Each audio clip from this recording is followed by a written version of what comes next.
जैसा कि आप सबको ध्यान में होगा कि कुछ दिन पहले मैंने एक वीडियो सिग्नम फलन और मापांक फलन यानी कि मॉडुलस फंक्शन पर डाला था। तो मैंने सिग्नम फंक्शन का थोड़ा विस्तार भी बताया था। तो आज मैं मापांक फलन यानी कि मॉडुलस फंक्शन की कुछ विस्तारित बातें करूंगा, उस पर आप लोग ध्यान दीजिए। तो मैं बात करने जा रहा हूं मापांक फलन, जिसको अंग्रेजी में हम मॉडुलस फंक्शन कहते हैं। तो मैं श्रोताओं की सुविधा की दृष्टि से एक बार मॉड फंक्शन को फिर से परिभाषित भी कर देता हूं और उसका ग्राफ भी ड्रॉ कर देता हूं। इसका मतलब है -x जब x नेगेटिव है, 0 जब x 0 है और x जब x पॉजिटिव है। इसको आप ये भी कह सकते हैं x की 0 से दूरी। कहां पर? संख्या देखा।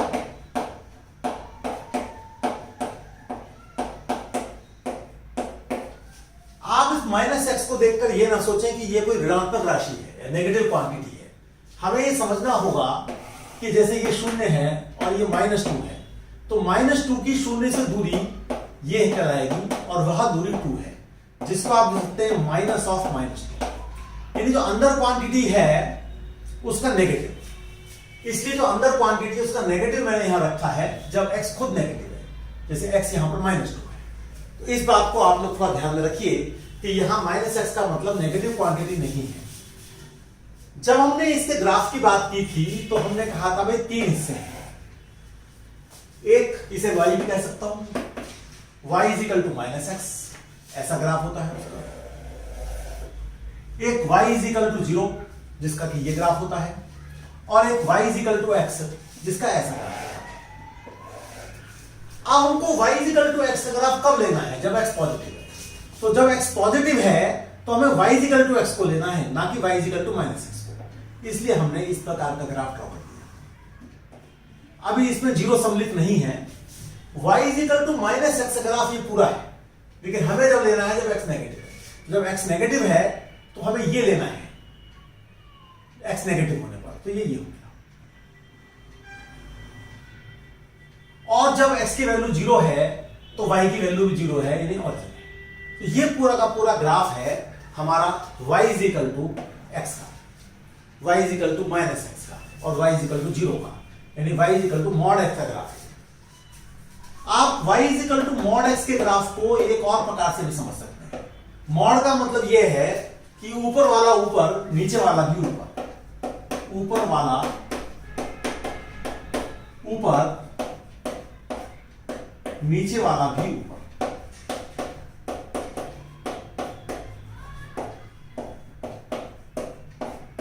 y x के ग्राफ में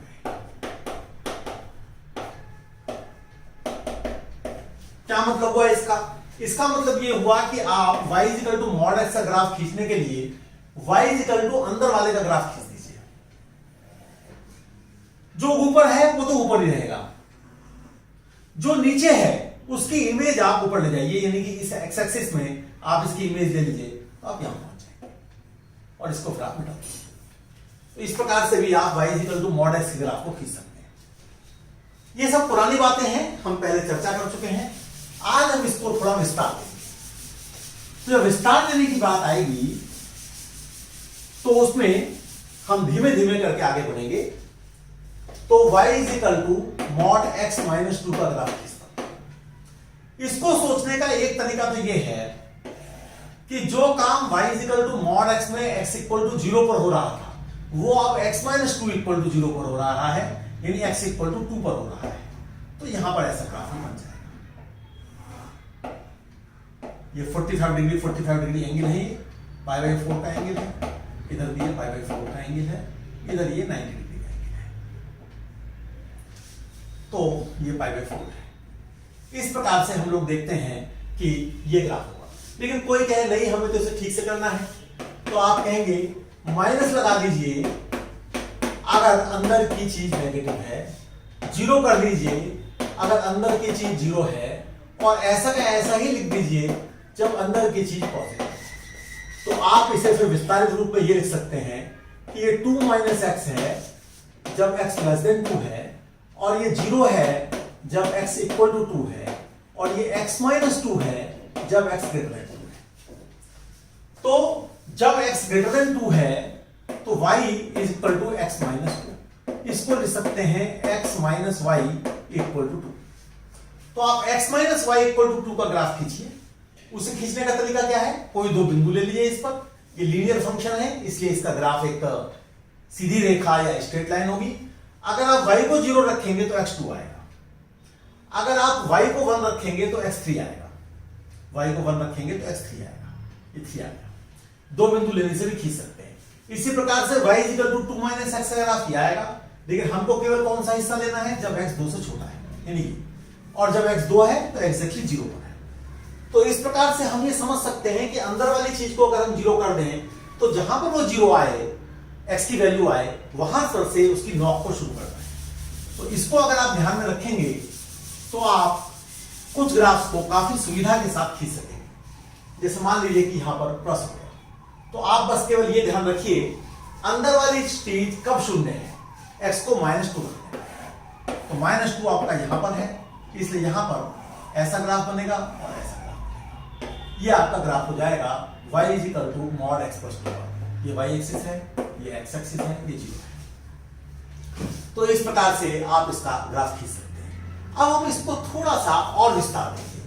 अब मान लीजिए कि आप इसमें कुछ अंदर या बाहर कुछ मल्टीप्लाई करते हैं। जैसे मान लीजिए कि आपके पास है 2x माइनस 5, ये ग्राफ खींचना है। तो आप इसमें से 2 को बाहर निकाल लीजिए। प्रॉपर्टी है mod a b equal to mod a into mod b, ये प्रॉपर्टी। तो आप इसको 2 जबरदस्ती कॉमन ले लीजिए। जबरदस्ती से मेरा मतलब ये है कि इसमें से 2 कॉमन नहीं आ रहा है तब भी ले लीजिए। तो इसे आप लिख पाएंगे mod 2 into mod x minus 5/2, और इसे लिख पाएंगे आप 2 मॉड x माइनस 5/2। तो जो आपकी नॉक आएगी वो तो 5/2 पर आएगी।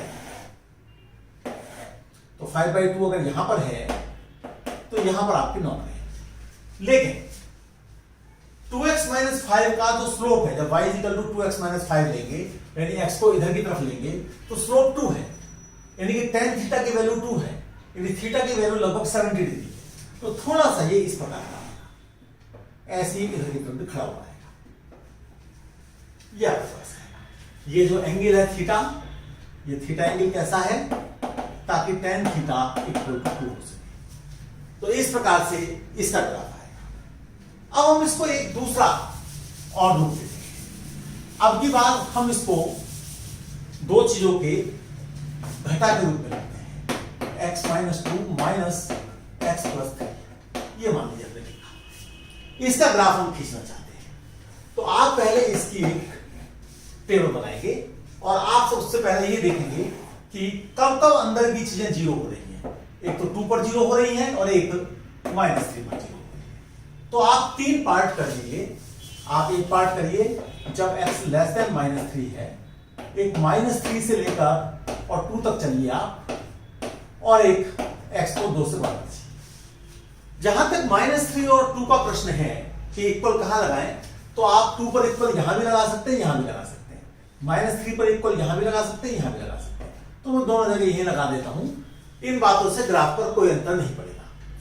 अब आप ये देखिए कि जब आप -3 से कम है, तो कोई एग्जांपल ले लीजिए -4, तो उस पर ये नेगेटिव है, तो ये बाहर निकलकर ये हो गया माइनस। जब x को -4 लिया तो ये भी नेगेटिव है, तो ये भी बाहर निकलकर नेगेटिव हो गया। इस प्रकार का ये आ गया। -3 से 2 के बीच में अगर 0 लें हम, तो उस पर ये नेगेटिव है और 0 पर ये पॉजिटिव है, तो ये ऐसा कैसे है। और जब आप x को 2 से बढ़ा लेंगे, 5 ले लिया, तो ये भी पॉजिटिव है, ये भी पॉजिटिव है। इसलिए यहां पर आपके पास दोनों बिना किसी साइन चेंज के आ जाएंगे। आप इसको जब और सिंप्लीफाइड फॉर्म में लिखेंगे तो आप देखेंगे कि ये कितना हो गया। यहां पर ये +x हो गया, ये कट गया, ये +2 हो गया और ये -3 हो गया, तो -1।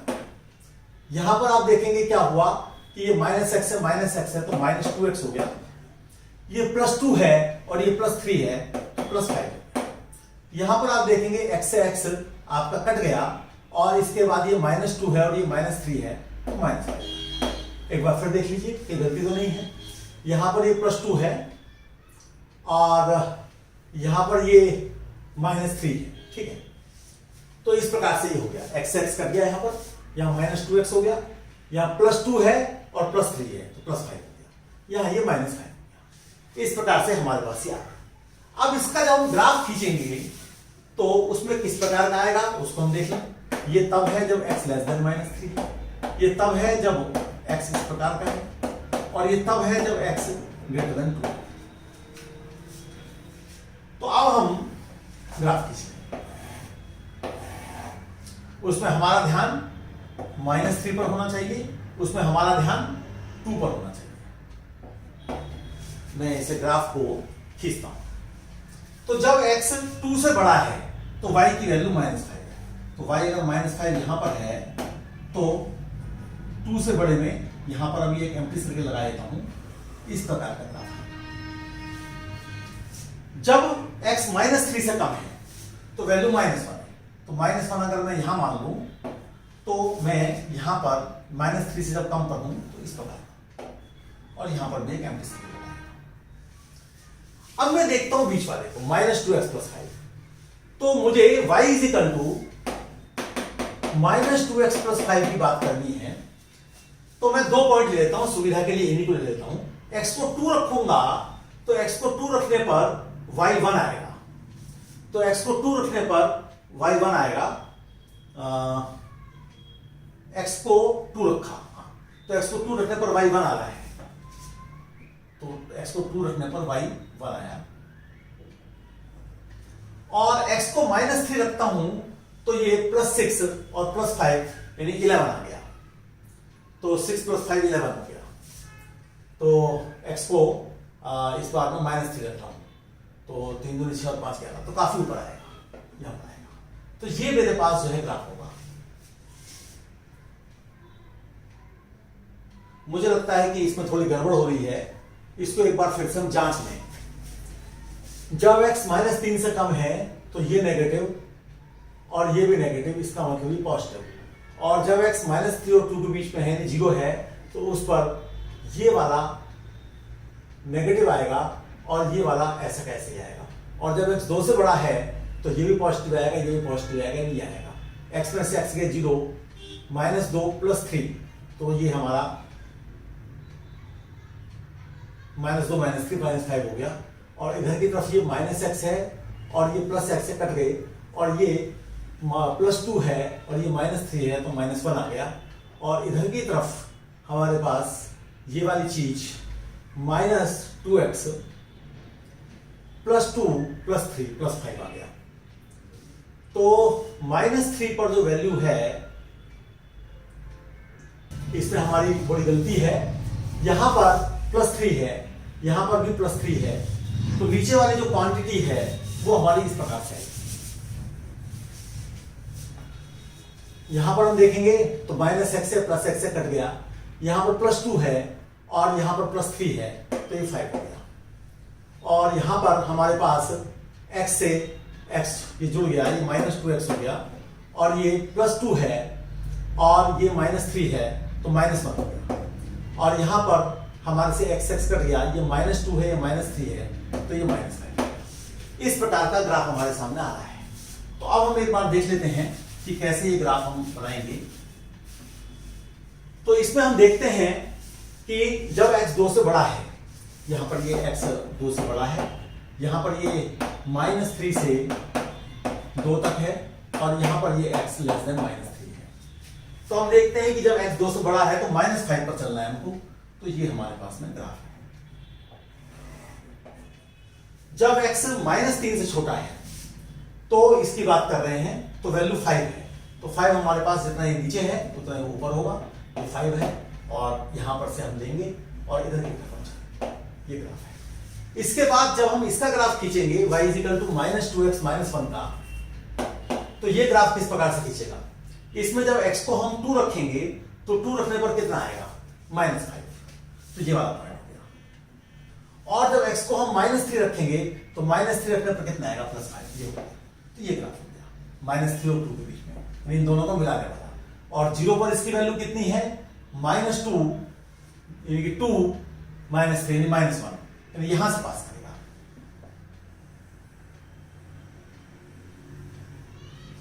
ये ग्राफ, तो ये ग्राफ हमारा y = mod x - 2 - mod x + 3 का है। तो इस प्रकार से हमने इस ग्राफ को खींचा, आप लोगों ने देखा कि ये इसका ग्राफ है। हम इस बात को समझें कि चाहे हमें कुछ भी दिया हो, किस प्रकार की परिस्थिति हो, लेकिन हमेशा हम उसको ठीक प्रकार से बना सकते हैं टुकड़ों में तोड़कर।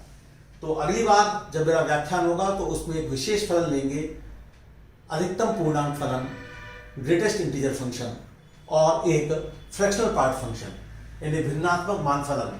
ये 2 फलन हम करेंगे, इनकी चर्चा करेंगे हम अगली बार। और इसके बाद फिर आगे के ग्राफ जो ट्रिग्नोमेट्रिक ग्राफ हैं, इनवर्स ट्रिग्नोमेट्रिक ग्राफ हैं, उनकी चर्चा करेंगे। आप लोगों ने इसे ध्यान सुना, इसके लिए बहुत बहुत आपका धन्यवाद।